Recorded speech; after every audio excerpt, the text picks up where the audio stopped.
I was stationed in Seoul, South Korea several years ago. I was taking a shower in my room, and when I got out, the word "leave" was written in small letters in the fog on the bathroom mirror. I didn't have a roommate because NCOs got their own private rooms. A little freaked out, I decided to do exactly that: leave. I went off post for some Korean barbecue and wandered the city a bit. I came back a couple hours later to find the barracks was evacuated and half burned to the ground. The fire was pinpointed to faulty electrical wiring that caught some insulation on fire inside the walls. Something knew was going to happen, and to this day, whatever that something was, it didn't want me in the middle of it. I'd gladly thank who or whatever it is if they'd give me the chance, but it's been years and I still have no idea. I got a very creepy phone call once. A distraught woman calls me one day demanding to know where her son is, who's been missing for 2 weeks. I had no idea who she was, and I certainly didn't know her son, and she was calling from a state that I definitely never even visited. I asked her how she got my number, and she said that she found it written on a piece of paper, along with my name in her son's desk. Needless to say, I was creeped out. I really didn't think that I could help her in any way, so I politely ended the conversation. For a while after that, I thought that I'd be getting a surprise visit from some detectives or something, because all of a sudden it felt like I was connected to something sinister, but nothing ever came of it, and I never heard from the woman again. I was driving down a dark back road with zero light aside from my headlights when I was 16. I was with my best friend and we were joking and being teenagers when he says to me to look out for this box that was in the road. What I saw was a box slowly inching across the road. Now, this was at night with no wind. There was clearly something in the box. I approached slowly, thinking maybe a raccoon or cat was stuck under the box and needed help. As I'm pulling alongside it, my friend starts getting a little freaked out.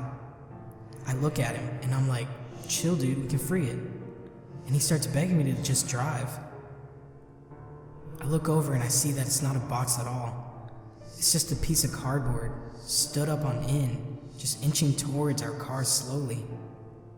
We were right next to it, so there was no strings pulling and there was no wind, so it couldn't be that.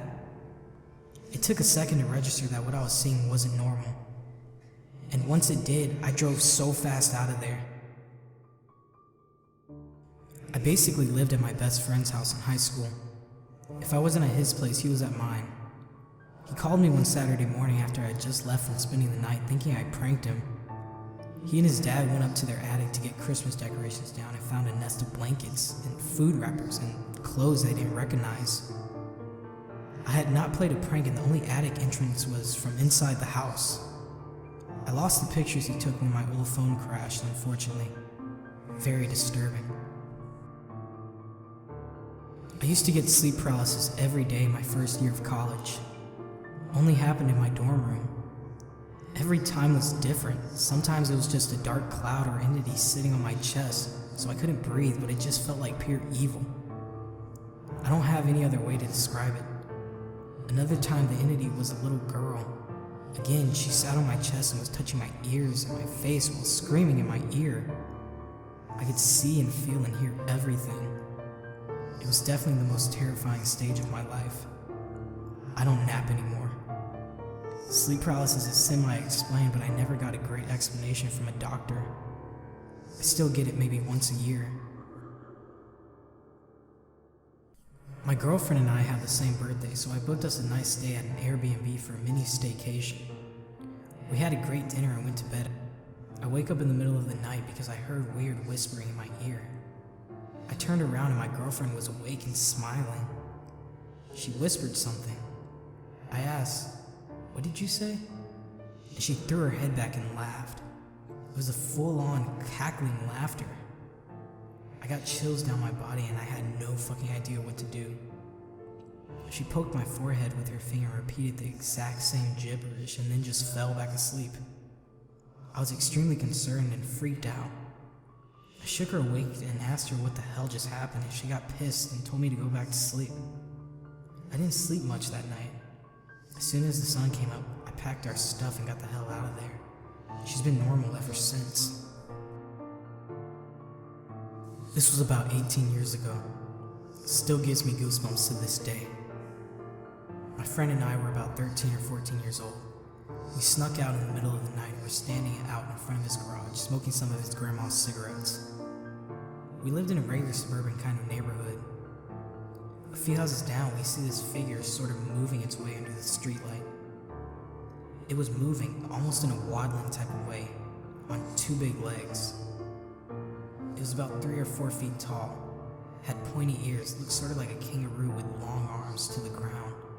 Basically, it looked like a kangaroo-wolf mixture, walking on 2 legs with big lanky arms. We were scared shitless, and it was waddling towards us. I remember just freezing, not knowing what to do.